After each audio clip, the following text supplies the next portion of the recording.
ഭാഗത്ത് വന്നിറങ്ങുന്ന സ്ഥലമാണ്. ഇവിടെ ടാക്സിക്കാരാണ് നമ്മളെ ഈ വാച്ച് ചെയ്യണത്.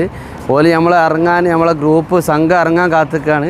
ആ ടാക്സിക്കാർ വന്നിട്ട് നമ്മളെന്ത് ചെയ്യും, ജബൽനൂറിലേക്ക് കയറുന്നിടത്തുള്ള നല്ലൊരു എൻ്റർഫേസാണ്, നല്ല രസമുള്ളൊരു എൻ്റർഫേസ് കേട്ടോ. ബവാബത്തു 2 അവിടെ നല്ല ഒരു സ്ക്രീന്, ആ സ്ക്രീനിൽ വിശുദ്ധ ഖുർആൻ ഇങ്ങനെ തെളിയാണ്. അപ്പുറത്തും അങ്ങനെ തന്നെയാണ്. അപ്പുറത്ത് നമ്മൾ റൂമിൽ നിന്ന് ആളുകളെടുത്ത് വരുന്ന ഒരു സ്റ്റാൻഡും ഉണ്ട്. ഇത് ടാക്സി സ്റ്റാൻഡാണ് കേട്ടോ. ഇവിടെ വന്ന് ഇറങ്ങും. നമ്മളെ ഗ്രൂപ്പ് വന്ന് ഇറങ്ങുന്ന സമയത്ത് നമ്മളെ പിക്ക് ചെയ്യാൻ വേണ്ടി കാത്തിരിക്കുന്ന പാകിസ്ഥാനികൾ സൗദികളുമായിട്ടുള്ള ഡ്രൈവറും അവരെ വാഹനം കേട്ടോ ഈ കാണുന്നത്. ഞങ്ങൾ ഇതിലെങ്ങനെ ഇതിൻ്റെ ഫ്രണ്ട് ഭാഗങ്ങളാണ്, ജബൽനൂറിൻ്റെ തായ് ഭാഗത്തുള്ള ഫ്രണ്ട് ഭാഗങ്ങളാണ് സന്ദർശിച്ചുകൊണ്ടിരിക്കുന്നത്.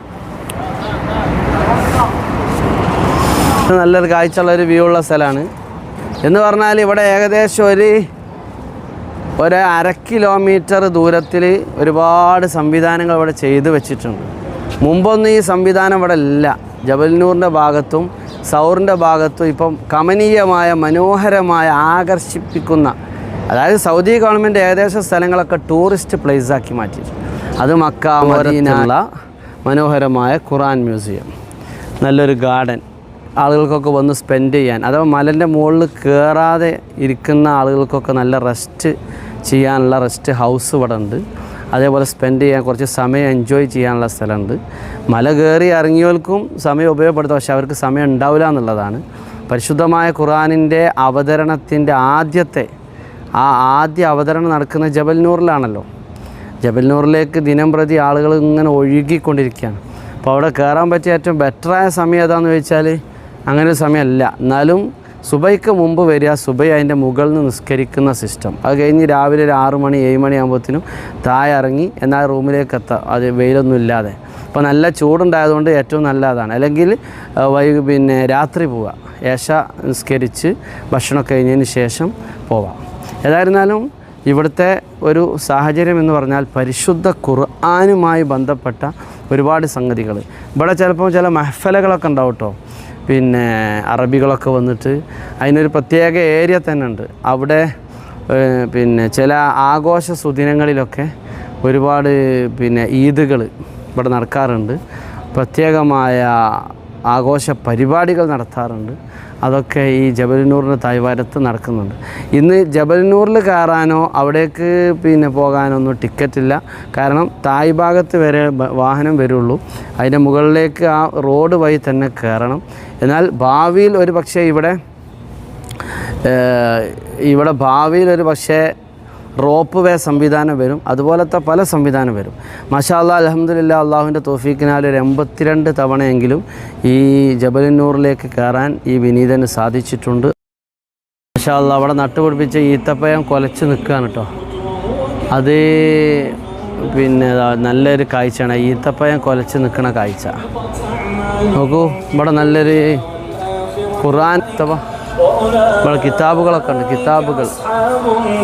പല കിതാബുകളും ഉണ്ട്. നല്ല വിലപിടിപ്പുള്ള കിതാബുകളുണ്ട് ഇവിടെ. കൂൾ ബാർ, ജ്യൂസ് ഐറ്റംസുകളൊക്കെ അവിടെ ഉണ്ട്. പോയിക്കൊണ്ടിരിക്കുന്നത് ഖുർആൻ പ്രസ്സിലേക്കാണ്. ആ ഖുർആൻ പ്രസ്സിൻ്റെ എൻട്രിഫേസ് ആണ് ഈ കാണുന്നത്. അങ്ങോട്ട് കിടക്കുന്ന അവിടെ അങ്ങനെ കടത്തി വിടൂല. ഇവിടെ പല സ്ഥലത്ത് ഇപ്പോൾ ടിക്കറ്റായി. സൗറ് മലൻ്റെ തായ് ഭാഗത്തുനിന്ന് വാഹനത്തിൽ മുകൾ ഭാഗത്തേക്ക് എത്തിക്കാൻ, മുകളിൽ പറഞ്ഞാൽ അന്ന് മുകളിലേക്കല്ല, വാഹനം എത്തുന്ന ഒരു സ്ഥലമുണ്ട്, അവിടേക്ക് ടിക്കറ്റായി. അതേപോലെ ഇങ്ങനത്തെ മ്യൂസിയങ്ങൾ സ്ഥലങ്ങളിലൊക്കെ പല സ്ഥലത്തും ടിക്കറ്റ് സംവിധാനത്തോടുകൂടിയാണ് ആളുകളെ കയറ്റുന്നത്. ഇതവിടെ നല്ലൊരു വ്യൂ ഉള്ള ഒരു ഭാഗം തന്നെയാണ് കേട്ടോ. The holy Quran മ്യൂസിയമാണത്. മാഷാ അല്ലാഹ്, അവിടെ എത്തിയിരിക്കുന്നത് ജബൽനൂറിൻ്റെ തായ് ഭാഗത്തുള്ള മഅറലുൽ വഹ്യി, അതേപോലെ ഹോളി ഖുർആൻ മ്യൂസിയം.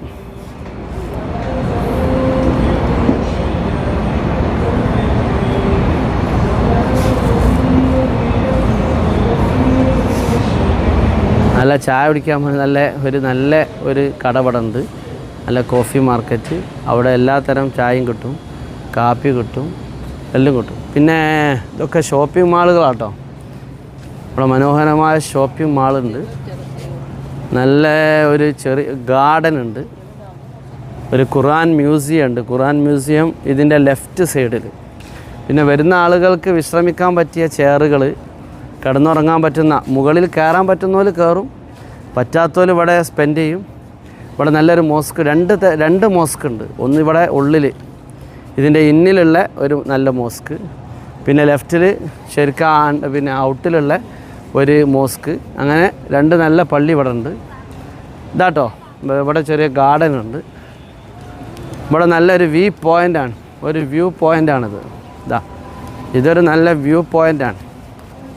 ഈ വ്യൂ പോയിൻ്റിൽ നിന്നാൽ നല്ലൊരു പോയിൻ്റാണിത്. മാഷാ അല്ലാ ഒരു വ്യൂ പോയിൻ്റ്. മാഷാ അല്ലാ അൽഹംദുലില്ലാ. ഇപ്പോൾ ജബലുന്നൂറിൻ്റെ തായ് ഭാഗത്താണുള്ളത് കേട്ടോ. പണ്ട് ജബലുന്നൂറിലേക്ക് കയറാൻ അവിടെ പാകിസ്ഥാനികൾ വെട്ടിയ ഒരു സ്റ്റെപ്പായിരുന്നു, അത് വേറെ ഭാഗത്താണ്. ഇത് ഏകദേശം ഒരു 1.5 കൊല്ലത്തോളമായി ഈ ഒരു സിസ്റ്റം. ഇവിടെ നല്ല മനോഹരമായ എൻട്രി ഫേസ്, അതിൻ്റെ ഗേറ്റ്, പിന്നെ ചുറ്റുഭാഗത്ത് മാളുകൾ, ഷോപ്പിംഗ് മാളുകൾ, പിന്നെ കഫ്തീരിയ, റെസ്റ്റോറൻറ്റ്, മ്യൂസിയം എല്ലാം ഇവിടെ അടങ്ങിയിട്ടുണ്ട്. ഇതാണ് ജബലുന്നൂർ എന്ന് പറഞ്ഞാൽ മല ഇതാണ്. ആളുകൾ അങ്ങോട്ട് കയറിക്കൊണ്ടേ ഇരിക്കുന്നുണ്ട്. അവിടേക്കിപ്പോൾ റോഡ് വഴി ആളുകൾക്ക് പോവാം. മുമ്പ് സ്റ്റെപ്പാണ്, പക്ഷേ ഈ റോഡിൻ്റെ ഒരു ഭാഗത്ത് സ്റ്റെപ്പുണ്ട്, റോഡും ഉണ്ട്. ഒരു അടിവാരം ചുരം പോലെ ഇങ്ങനെ വളഞ്ഞ് തിരിഞ്ഞ് അതിൻ്റെ മുകളിൽ എല്ലാ സംവിധാനമുണ്ട്. കച്ചവടക്കാരുണ്ട്. പള്ളിയില്ല, പള്ളി താഴത്തുനിന്ന് തന്നെ നിസ്കരിച്ച് പോകണം. 4 നിസ്കരിക്കാൻ പറ്റിയ മുസല്ലകളുണ്ട് അവിടെ. മുകളിലെത്തിക്കഴിഞ്ഞാൽ ഒറ്റ ഗുഹയുള്ളൂ കേട്ടോ, സൗറുമലൻ്റെ മാതിരിയല്ല, ഒറ്റ ഗുഹ. ആ ഗിരിക ഹൊരത്തിലാണ് സയ്യിദുനാ റസൂലുള്ളാഹി സ്വല്ലല്ലാഹു അലൈഹി വസല്ലം, അഥവാ ജബലുന്നൂർ എന്ന് പറഞ്ഞാൽ പ്രകാശമല. സമുദ്രനിരപ്പിൽ നിന്ന് 2000 അടി ഉയർച്ചയിലുള്ള ഒരു കുന്നാണ്, പർവ്വതമാണ് ജബലുന്നൂർ.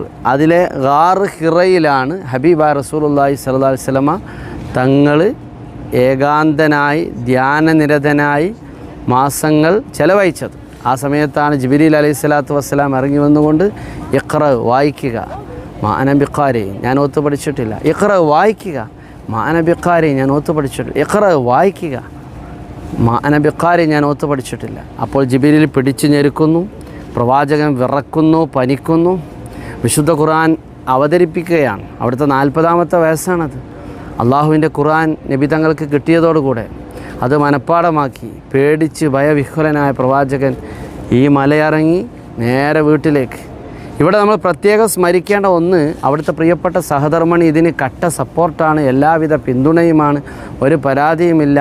ഹബീബിനെ കാണാതെ ആയതോടുകൂടെ അവിടുത്തെ ഏറെ സ്നേഹിച്ച ഇസ്ലാമിലെ ആദ്യത്തെ മുഅ്മിനത്ത്, അഥവാ ഇസ്ലാം ആദ്യമായി ആശ്ലേഷിച്ച വനിത, മഹദിയാകുന്ന ഖദീജ റളിയല്ലാഹു അൻഹ ഉമ്മുൽ മുഅ്മിനീൻ, അവർ ഭക്ഷണവുമായി ഒരു ദിവസം 3 തവണ ഈ പർവ്വതത്തിൻ്റെ മുകളിലേക്ക് കയറിയിട്ടുണ്ട്. ഭക്ഷണവുമായിട്ട് 3 തവണ ഈ പർവ്വതത്തിൻ്റെ മുകളിലേക്ക് കയറണമെങ്കിൽ ആ ഉമ്മയുടെ ത്യാഗം എത്രയാണ്.